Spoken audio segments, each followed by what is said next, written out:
Howdy, howdy, howdy, and welcome to WWW. What a week in wrestling. News, reviews, a look forward to the draft, Collector's Corner, and Working Wednesday. So we'll kick off straight into the news this week, and it's an unfortunate one with Ridge Holland from NXT. If you saw it, Oni Lorcan jumped over the top rope and landed on Ridge, and his legs buckled underneath him. It's far more serious than anyone could have really predicted. It's both legs. The right leg, he's dislocated his knee and he's got a tendon rupture, and his left leg, he's dislocated his ankle and fractured his leg itself. So I wish Ridge Holland all the best. Really unfortunate timing as well with his feud with Adam Cole looking like it was going to be starting. Christopher Daniels was interviewed recently about the possibility Bruce Pritchard had said that he was lined up to be the higher power. Daniels said that he didn't know anything about it, about the late 90s angle, but said it would have been a bad idea if he had been, in his opinion. Obviously talking down to somebody like The Undertaker. Obviously Vince was revealed in the storyline to be the higher power, which was definitely the right way to go. Would have been a big career boost for Daniels at that time, though, so it would have been very interesting. Maybe you could have a little bit of a reflection on that. What would have happened if Daniels had been it? Look forward to the draft, which starts on SmackDown tonight and then continues on Raw. Some more details have been revealed. It's very similar to the last draft that they had. So 60 superstars will be eligible to be drafted. Over 20 will be done on SmackDown tonight, and over 30 will be done on Raw on Monday. Because Raw is a 3-hour show and SmackDown's a 2-hour show, Raw will have 2 picks to every 1 or 3 picks to every 2. Raw will get more picks, basically. Tag teams will be considered 1 pick unless the network executives decide that they just want 1 member of a tag team, and anyone who is unpicked by the end will straight away be free agents to decide which brand they go on. Interesting ideas. Jot down in the comments who you think will actually go, maybe which NXT people you can see going. I reckon Dakota Kai will definitely be going to Raw or SmackDown. I think Velveteen Dream will probably be going as well. Okay, on to the results. So Sunday we had NXT TakeOver. It was a decent takeover. There was no weak matches out of all of them, but on the flip side of that, I don't think there was any outstanding matches out of all of them as well. A lot of people are giving Finn Balor and Kyle O'Reilly a lot of attention due to injuries and due to it being hard hitting. That doesn't necessarily make a good match for me, so I'm not believing all that hype. So Damian Priest defeated Johnny Gargano to start it off to retain his North American title. I'm not a big fan of Priest. I think he moves very slowly, and I think it's very predictable in the fans' eyes what's coming up. It was a decent match, though. Gargano always gets a good match out of people. Gargano, again, purely on that show to be Johnny Takeover and to get as many takeovers under his belt as he can. Kushida defeated Velveteen Dream in an exciting matchup for me. Kushida was made to look very strong, especially with his submission moves at the end. So good stuff on WWE executives for doing that. Io Shirai defeated Candice LeRae in an average match. Io Shirai, again, hitting the moonsault a little bit better than normal. I've mentioned it before how I don't like her moonsault. It's really quick and there's no room for error on it. It was alright this time.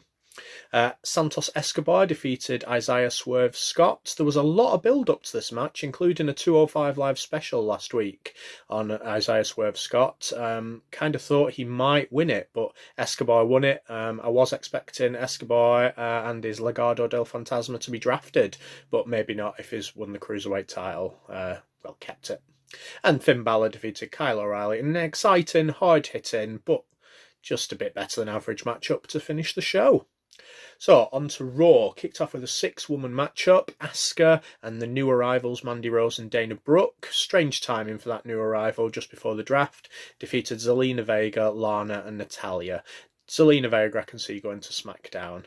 Nia Jax and Shayna Baszler came out at the end and destroyed Lana again. Poor Lana. Murphy and Seth Rollins, in probably their last tag team matchup, defeated Dominic Mysterio and Humberto Carrillo, led on to Murphy attacking Seth Rollins in the end. One of them two will definitely go to SmackDown, probably Murphy. Keith Lee and Braun Strowman had a double count out to keep them both looking strong.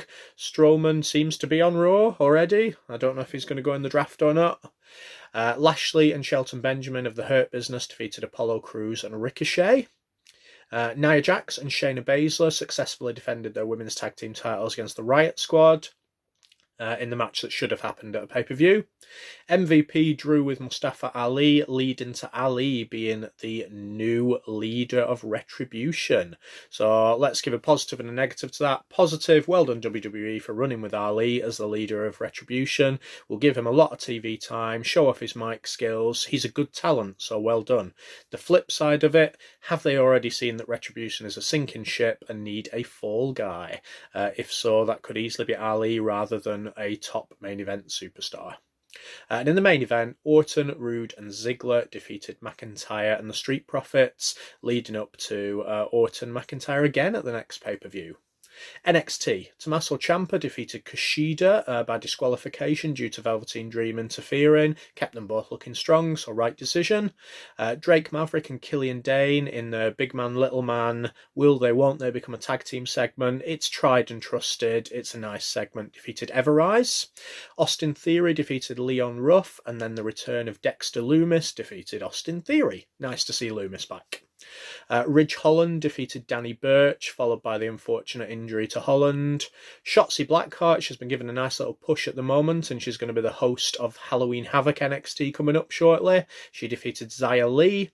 And in the main event, Ember Moon and Rhea Ripley defeated Dakota Kai and Raquel Gonzalez. Maybe a swan song for Kai there for me. So NXT was kind of like a new rivalry friendship NXT. We had a lot of things going on in the background. We had Cameron Grimes and Dexter Lumis going to be rivals. We had the Garganos and Indy Hartwell in a little friendship segment. Indy Hartwell sending them a TV with some video of how many times she helped Candice LeRae in the Battle Royal. Some very forward thinking by WWE there. So well done on that one. Toni Storm indicating that she's coming back, says she's going to be a different Toni Storm, and then she put her sunglasses on so she looked like the old Toni Storm. Strange segment for me. And Boa came out and delivered a letter or something to Xia Li at the end of her match, so could be seeing some kind of cohesion between the two Chinese athletes. NXT UK, quite a bland one this week. Danny Luna and Xia Brookside defeated Amal and Nina Samuels after Samuels walked out on Amal. Saxon Huxley looking like a bit of a cross between Bruiser Brody and the Berserker in his match. No fans, and he kept going husk, husk all the way through the match. I actually quite enjoyed it.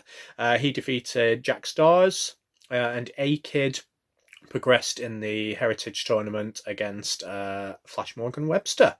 Ended with a bit of a women's brawl at the end. On to AEW Dynamite. It was a bit of a celebration on Chris Jericho at 30 years in the business. Brian Cage defended his FTW title against Will Hobbs in a decent match, which still made Will Hobbs look strong. AEW haven't announced that the title is an official AEW title yet, so I wouldn't expect it to be around for too much longer. Darby Allin came in at the end of that match as well. FTR successfully defended their tag team titles against the Hybrid 2, Angelico and Jack Evans. Best Friends came out at the end to announce that there will be a matchup for the tag title next week. That's an interesting one. I don't know who's actually going to win that. I would expect FTR to retain, but Best Friends have been kind of on a path where it's been win-lose, win-lose, win-lose, and they won a big match a couple of weeks ago against Ortiz and Santana, so could they win again? Who knows? Cody defeated Brody Lee for the TNT title to become a two-time champ. I did not see that coming. And Orange Cassidy came out at the end, setting up the match against them. Again, it was a very set-up AEW this week. Big Swole defeated Serena Deeb. I like Serena Deeb. I think she brings a lot to the women's division. Big Swole is okay. I'd like to see more of her. It was a decent match for the women. And in the main event, Chris Jericho and Jake Hager defeated Luther and Serpentico. Just kind of building up that Jericho and Luther have been best friends in the business for almost the entire time that Jericho has been in it. MJF came out at the end. There's going to be some kind of rivalry between the Inner Circle and MJF. I got a really strange feeling that the Inner Circle are going to be turned face. I don't know if that's going to be right or not, but it kind of seemed that way in that segment. Collector's Corner this week. So only a few. I've been not that busy in the old collector's market recently. So first one is just improving my Christian collection. So we've got the Flashback Elite, complete, that one with the glasses and the mesh top. Quite hard to find that one complete. And we've got the most recent Chase version. I haven't actually got the white shirt one yet. I'm more of a fan of the white shirt one, but this came up in an eBay lot that I couldn't refuse. Really liked his days in the Brood as this. And obviously when he first came out, this was his attire in the more dark attire compared to the white. I think. I might be wrong on that, but I think. We've got a signed TNA Matt Morgan figure. Just a Facebook purchase on this one. No certificate of authenticity or anything, but I've had a look at the signature and it's very, very similar, so I'm assuming it's right. Some of the Impact figures are quite nice. Bully Ray especially for me, so this will be a nice one for my personal collection. I picked this up maybe as a prize for the Fantasy Wrestling League, I'm not sure yet, but it's the Nano Metal figures. There's 20 in here. The detail on them is terrible, but it's a nice little pack and it's a nice memory of the end of Toys R Us. And that is it, apart from my little coffee mug that I'm currently drinking coffee out of.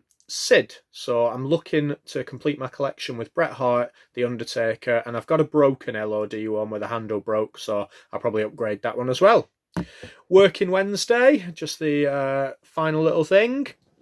So this one I've showed you before, but I've finished it, completed it now, which is the 1985 WrestleMania 1 Executioner figure. He faced Tito Santana at WrestleMania 1. So I just added the detail with the hair strands at the end, a bit more detail on the mask, and just completely finished and sealed the figure. So quite happy with that one. The mask makes his head look a little big, but nothing I could really do with that one. And the final one is a kind of bit of a cross between face and heel Paul Roma. So facial wise, it's more like the face from the Young Stallions era, along with the hair. I can get away with putting it on this figure though, from maybe the early days of Power and Glory, as the trunks say on the back. He was obviously the Glory, with Hercules being the Power.